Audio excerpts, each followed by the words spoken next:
You have reached your destination. Yep. Okay, so for anybody who's never done this before, I just figured out something that I am proud of, that I figured out on my own without reading it somewhere.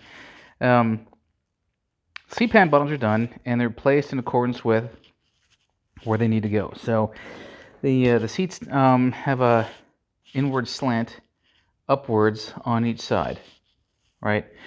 And driver's side, left side, right side.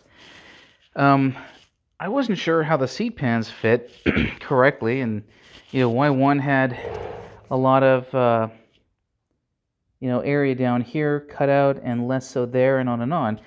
And it occurred to me that when you look at a seat pan from the top, nice and straight, 90-degree angle against the bottom lip, whereas this one does not. You can see the 95-degree angle, 100, I don't know. And that's because the seats are curved that way also to account for, I'm guessing, the transmission tunnel. So, yeah. Today, by the way, is more seat day. It's the weekend. Pretty excited. And this is the stuff I got from Moss. I got these two kits, the backs from Moss. Moss was out of the seat bottoms. I bought this from Scarborough Fair. So it looks like, I don't suppose these are handed. So you can see what comes in one of these kits. A lot of I call it horsehair, but somebody else told me it's something else.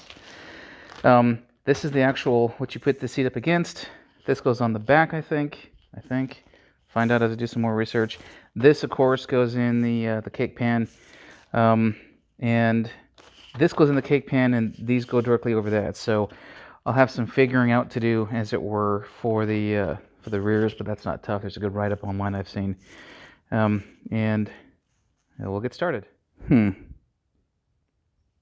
Believe I have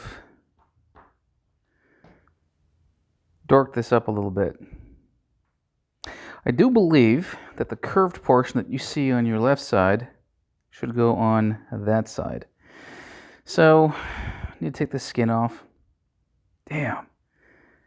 And replace it with the other one. This is, yeah, that sucks. Oh, well. There we go. First one is in. I may tighten this a little bit. I think I need to move it over a bit that way because this is poking, but yeah, I mean, yeah. I also turned this sucker around so it points outwards and doesn't impact into the seat skin there. A little bit of rust that came out of there.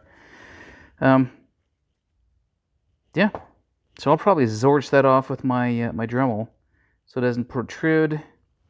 Same thing on the other side, probably. Yeah, I'll do that too. And yeah, and I'll get to work on the backs. Hell yeah. Okay, so I have to goddamn redo that entire freaking thing because I forgot something. This is really nice. I like it. And hey, when I go to, god damn it, I bought seat heaters, and double-sided tape. You stick it down. That's great. Yep. Pigtail.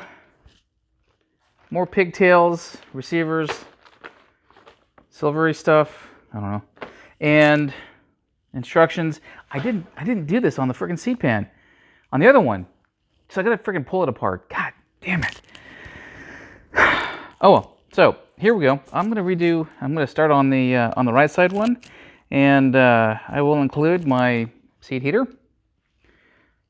After I read the instructions on how to put the goddamn thing in.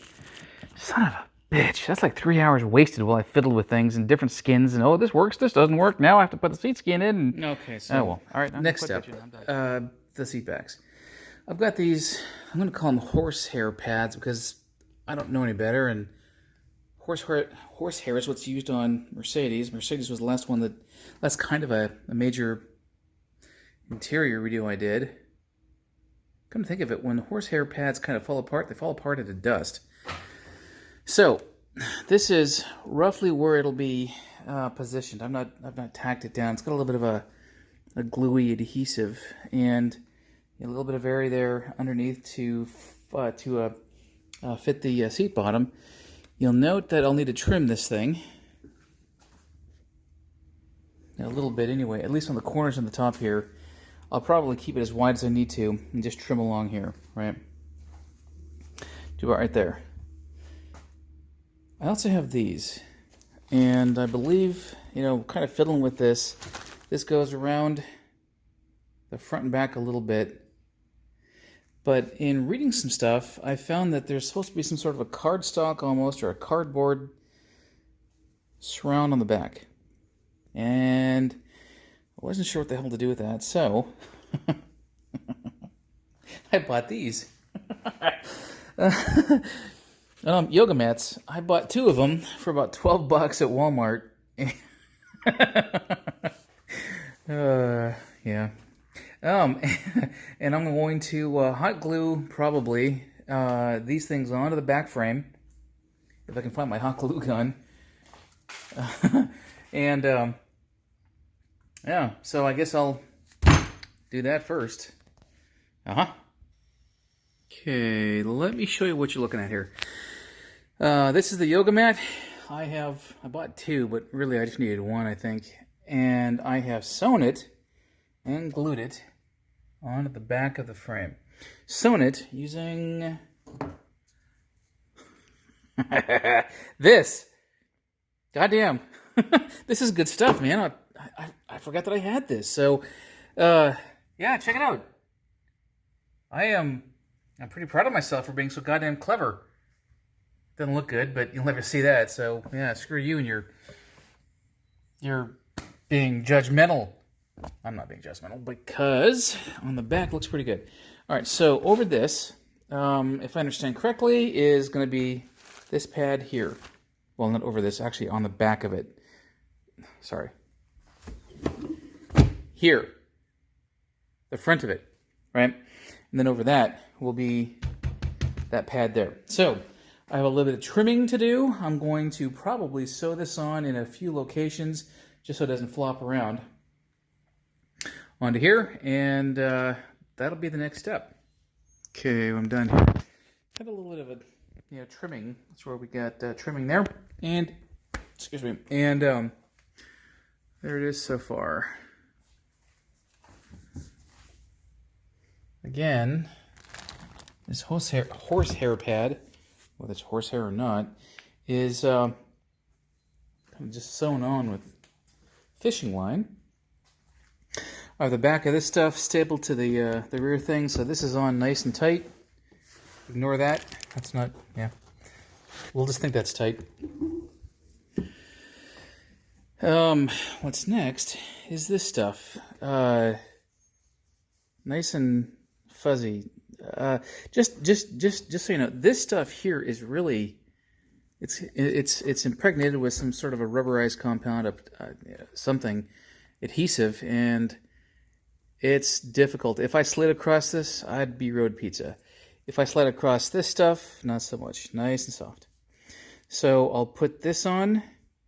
I will also more or less sew it to the frame here, and then I'll be ready for the actual seat skin itself. So yes, I'm pretty excited. And here we go. All right, so this fuzzy piece is installed now, and I've sewed it on to both the outer series of rails and the inner as well to make it nice and stable, so that when I pull the seat skin over, it won't adjust. And you can see that I've cut it a little bit. There's what's left of the cutting. There's a shaved cat, and I'm ready to put the seat skin on. And there's a shaved cat. Yep. I think she's pretty, but other people has to get the crap out of me for it. And I'm done. So there we go. I will tell you that the seat back here on the front is a little bit loose, so I may adjust that in time. It looks pretty good though. I mean, look at the curve. It conforms to the curve. Yep. I did remember to put the other seat warmer pad in there. And let's see how it looks. Okay, so obviously the seat's not put together correctly. There's a little bit of some adjustment on the bottom, of course, but not bad. Actually, I'm pretty goddamn pleased. Well, I'm more than pleased. I'm really actually tickled pink. So, yeah, there we go. So I will do the other one tomorrow with the same sort of a process. That being sewing everything together and using fishing line. And yeah, by God, I'm proud of myself. Yep, I am.